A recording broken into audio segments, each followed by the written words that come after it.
안녕하세요. 마술처럼 세금을 줄여주는 마세TV입니다.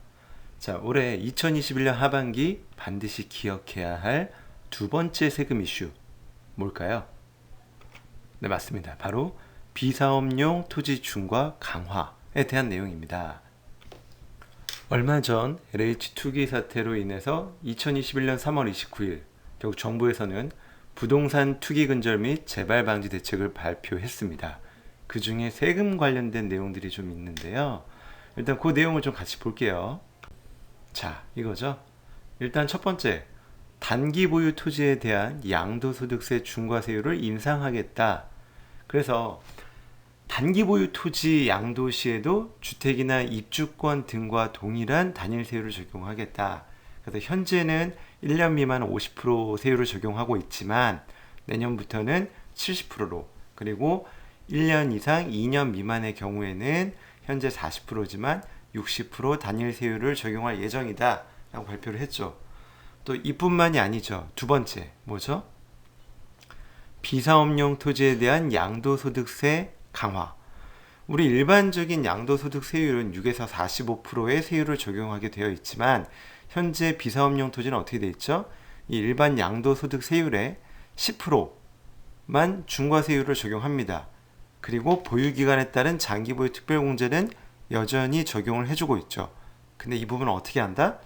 중과세율을 10%가 아니라 20%로 올릴 예정이고, 기존의 보유기간에 따라 공제를 해줬던 장기보유 특별공제를 배제하겠다라고 발표했습니다. 이 세 가지 내용 다 언제부터? 내년부터 시행할 예정이다 라고 얘기가 됐고요. 이 부분은 큰 이변이 없는 한은 시행되는 것이 확실하다고 생각을 하시면 됩니다. 그래서 요새 보면 이 토지 갖고 있는 분들에 대한 상담이 상당히 많이 늘어나고 있어요. 저도 사실 좀 최근에 몇 개 더 하고 있었고, 그래서 나 또는 우리 주변에 이런 토지를 갖고 있는 분들은 충분히 하반기는 좀 검토를 해야 됩니다. 자, 그래서 그 내용이 이렇게 표로 정리를 해서 볼 수 있습니다. 나중에 시간이 되실 때 한번 찬찬히 보시면 될 것 같고요. 과연 그러면 이 비사업용 토지에 대한 양도세 중과를 적용하게 됐을 때 세금 차이가 현재 얼마나 차이가 나는지 숫자로 한번 준비를 해봤습니다. 자, 토지 양도가액은 12억이라고 가정을 하고요. 5억에 취득했다라고 가정을 할게요. 2004년도에 취득을 했으니까 15년 이상 보유했습니다. 그러면 장기보유 특별공제는 30%를 적용받을 수 있겠죠. 자, 이런 토지를 올해 팔 때와 내년에 팔 때 과연 세부담이 어떻게 차이가 날까요?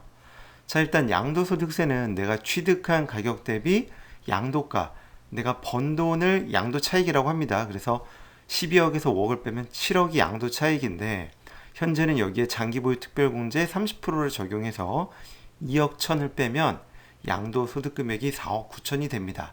하지만 내년부터는 어떻게 된다?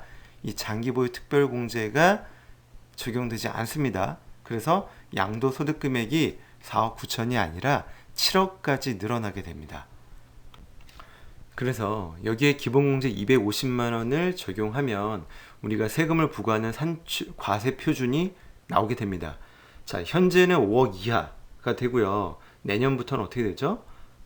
5억 이하가 아니라 장기보유 특별공제 적용을 못 받기 때문에 약 7억 정도가 과표가 되게 됩니다.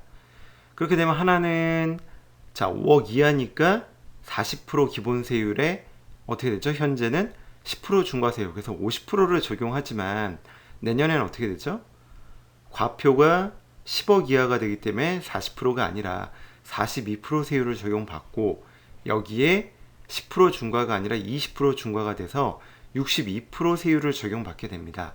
그렇게 되면 세부담 차이가 하나는 2억 4천, 그러니까 올해 팔면 2억 4천이지만 내년에 팔면 똑같은 토지를 팔아서 똑같은 현금을 받지만 납부해야 될 세금이 4억 3,700까지 늘어납니다. 그래서 세부담 차이가 약 1억 9,700만 원 정도 된다, 약 2억 정도 된다 라고 생각을 하시면 됩니다. 어마어마하게 차이가 많이 나죠. 그렇기 때문에 내가 갖고 있는 토지가 비사업용 토지라면 올해 안에 처분할 것을 적극적으로 고려를 해봐야 됩니다.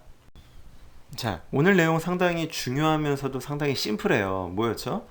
비사업용 토지를 갖고 있으면 결론은 올해 안에 처분할 것을 적극적으로 검토해봐라. 왜?